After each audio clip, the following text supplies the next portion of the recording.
ಆತ್ಮೀಯ ಬಂಧುಗಳೇ, ಹೇಗಿದ್ದೀರಾ? ಇದೇನು ಇವತ್ತು ಹೊಸ ರೂಪದಲ್ಲಿ ಕೂತ್ಕೊಂಡಿದ್ದೀನಿ ಅಂತ ಅಂದ್ಕೊಂಡಿದ್ದೀರಾ? ಜೀವನದಲ್ಲಿ ಎಲ್ಲವೂ ಅನಿರೀಕ್ಷಿತ. ನಾವು ನಿರೀಕ್ಷಿಸಿದ ಹಾಗೆ ಏನಾದರೂ ಜೀವನದಲ್ಲಿ ನಡೆಯುತ್ತಾ? ಯಾವುದೇ ವಿಷಯ ಆಗಿರಬಹುದು, ಒಳ್ಳೆಯದಾಗಿರಬಹುದು, ಕೆಟ್ಟದಾಗಿರಬಹುದು, ಅಥವಾ ಯಾವುದೇ ವಿಷಯ ಆಗಿರಬಹುದು, ನಾವು ಅಂದ್ಕೊಂಡ ಹಾಗೆ ನಡೆಯುತ್ತಾ? ಅದಕ್ಕೆ ಹೇಳೋದು, ಜೀವನ ಅನ್ನೋದು ಊಹಿಸಕ್ಕೇ ಆಗದಂತಹ ಪಯಣ ಅಂತ. ಚೆನ್ನಾಗಿರ್ತೀವಿ, ಆರಾಮಾಗಿರ್ತೀವಿ, ಇದ್ದಕ್ಕಿದ್ದ ಹಾಗೆ ಏನೋ ಒಂದು ತೊಂದರೆ ಬರುತ್ತೆ.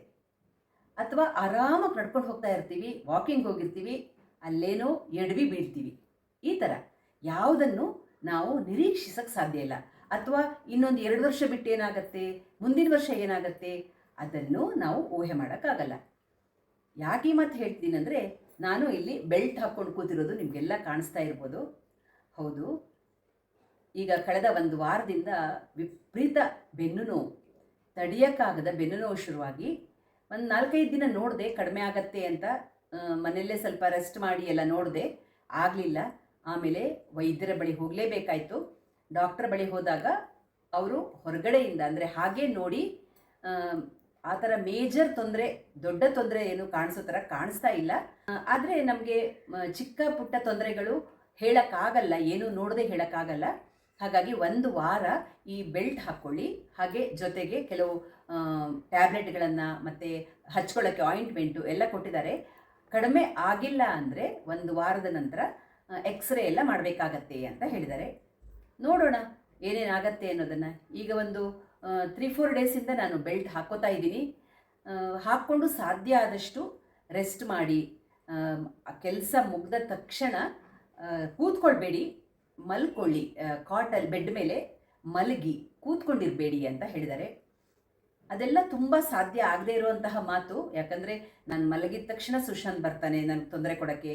ಹಾಗೆ ಅವನ ಡಿಮಾಂಡ್ಗಳೆಲ್ಲ ಮುಗಿಸ್ಕೊಂಡು ಸ್ವಲ್ಪ ಕಷ್ಟನೇ, ಆದರೂ ಪ್ರಯತ್ನ ಮಾಡ್ತಾ ಇದ್ದೀನಿ. ಸಾಧ್ಯ ಆದಷ್ಟು ಬೇಗ ಅಡುಗೆ ತಿಂಡಿಗಳನ್ನೆಲ್ಲ ಮುಗಿಸಿ ನಾನು ಮಾಡ್ತಾ ಇದ್ದೀನಿ.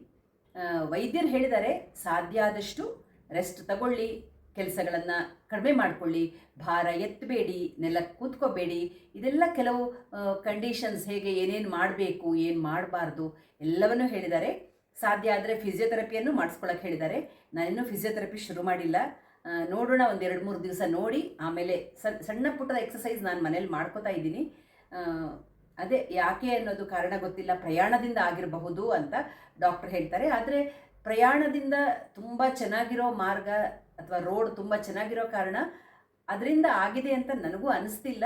ಆದರೆ ಹೇಳೋಕ್ಕಾಗಲ್ಲ, ಒಂದೊಂದು ಸಲ ಸಮಯ ಅನ್ನೋದು ಅದು ಯಾವ ಥರ ಬರುತ್ತೆ ಅಥವಾ ಒಂದು ತೊಂದರೆ ಅನ್ನೋದು ಯಾವ ರೀತಿಯಲ್ಲಿ ಬರುತ್ತೆ ಅಂತ ಗೊತ್ತಾಗಲ್ಲ. ಹಾಗಾಗಿ ಯಾವುದೂ ಇರಲಿ, ನಮ್ಮ ಜಾಗ್ರತೆಯಲ್ಲಿ ನಾವಿರಬೇಕು. ಅದಕ್ಕಾಗಿ ಬೆಲ್ಟನ್ನು ಹಾಕ್ಕೊಂಡು ಪ್ರಯತ್ನ ಮಾಡ್ತಾ ಇದ್ದೀನಿ. ಅವ್ರು ಹೇಳಿರೋ ಥರನೇ, ವೈದ್ಯರು ಹೇಳಿರೋ ಥರನೇ ಎಲ್ಲ ಫಾಲೋ ಮಾಡೋಕ್ಕೆ ಪ್ರಯತ್ನ ಮಾಡ್ತಾ ಇದ್ದೀನಿ. ಅಡುಗೆ ತಿಂಡಿ ಎಲ್ಲ ನಾನೇ ಮಾಡ್ಕೋತಾ ಇದ್ದೀನಿ.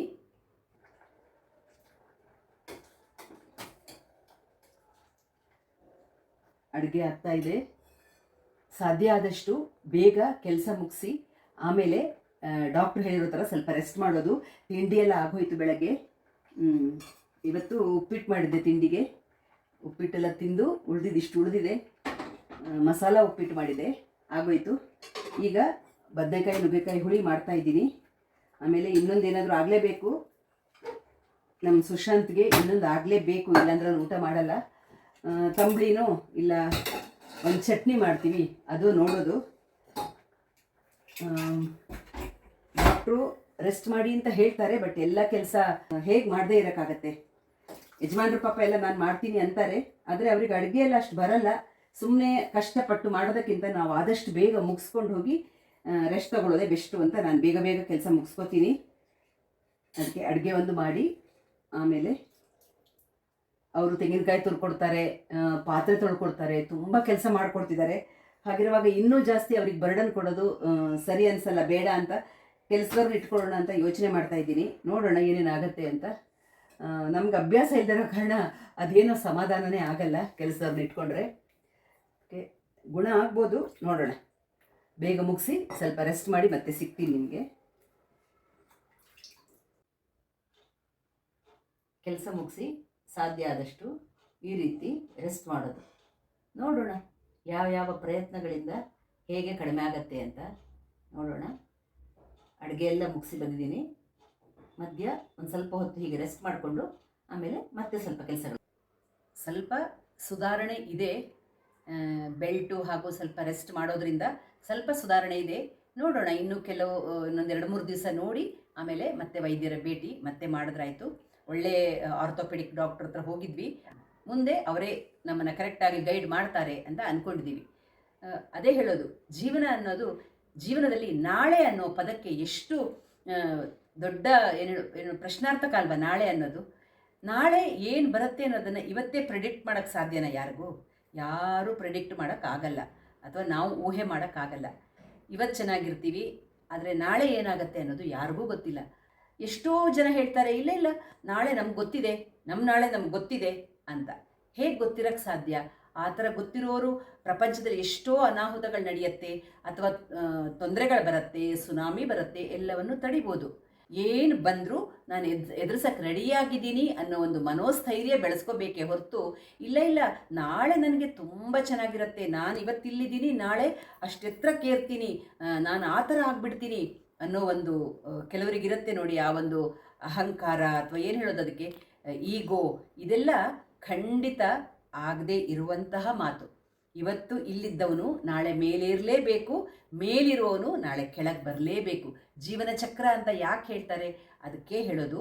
ಹಾಗಾಗಿ ನಾಳೆಯನ್ನು ಯಾರೂ ಊಹಿಸೋಕ್ಕೆ ಸಾಧ್ಯ ಇಲ್ಲ. ನಾವು ಅಷ್ಟೇ, ಯಾವುದನ್ನು ಈ ಥರ ಬೆನ್ನೋ ಬರುತ್ತೆ ಅಂದ್ಬಿಟ್ಟು ಊರಿಗೆ ಹೋಗೋದನ್ನೇ ಕ್ಯಾನ್ಸಲ್ ಮಾಡಿ ಕೂತ್ಕೋಬೋದಾಗಿತ್ತು, ಅಥವಾ ಏನೂ ಮಾಡದೆ ಸುಮ್ಮನೆ ಕೂತ್ಕೋಬೋದಾಗಿತ್ತು. ಯಾರಿಗೆ ಗೊತ್ತಿರುತ್ತೆ? ಆ ಒಂದು ಖುಷಿ, ಸಿಕ್ಕಿರೋ ಖುಷಿ ಈಗ ಬಂದ ಮೇಲೆ ಸ್ವಲ್ಪ ನೋವು ತಿನ್ನೋ ಥರ ಆಗಿರಬಹುದು, ಅಥವಾ ಅದರಿಂದ ಆಗಿದೆ ಅನ್ನೋದಕ್ಕೂ ಯಾವುದೂ ಏನು ಪ್ರೂಫ್ ಅಂತೂ ಇಲ್ಲ. ಅಂತೂ ನಾವು ಆ ಹೋಗಿರೋ ಆ ಕಳೆದ ಸಮಯ ಅಂತೂ ತುಂಬ ಖುಷಿ ಕೊಟ್ಟಿದೆ, ತುಂಬ ತೃಪ್ತಿ ಕೊಟ್ಟಿದೆ, ತುಂಬ ಸಮಾಧಾನ ಕೊಟ್ಟಿದೆ. ಅದಕ್ಕಿಂತ ದೊಡ್ಡದು ಇನ್ನೇನು? ಇದು ಆದಷ್ಟು ಬೇಗ ಕಡಿಮೆ ಆಗತ್ತೆ ಅನ್ನೋ ನಂಬಿಕೆ ನನಗಿದೆ. ಯಾಕಂದರೆ ನಾನು ಅದಕ್ಕೆ ಸರಿಯಾಗಿ ಅವ್ರು ಹೇಳಿರೋ ಡಾಕ್ಟ್ರ್ ಹೇಳಿರೋ ಎಲ್ಲ ಟಿಪ್ಸ್ಗಳನ್ನು ಫಾಲೋ ಮಾಡ್ತಾ ಇದ್ದೀನಿ. ಖಂಡಿತ ಕಡಿಮೆ ಆಗತ್ತೆ.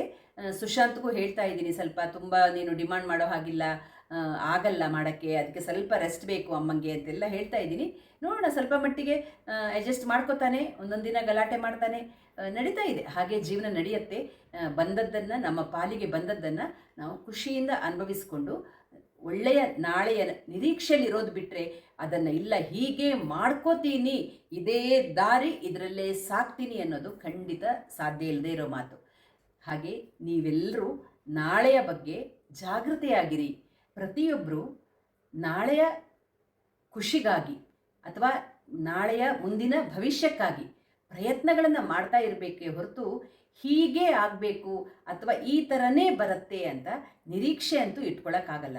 ಜೀವನದಲ್ಲಿ ಎಷ್ಟೋ ಅನಿರೀಕ್ಷಿತ ಘಟನೆಗಳು ನಡೆಯುತ್ತೆ.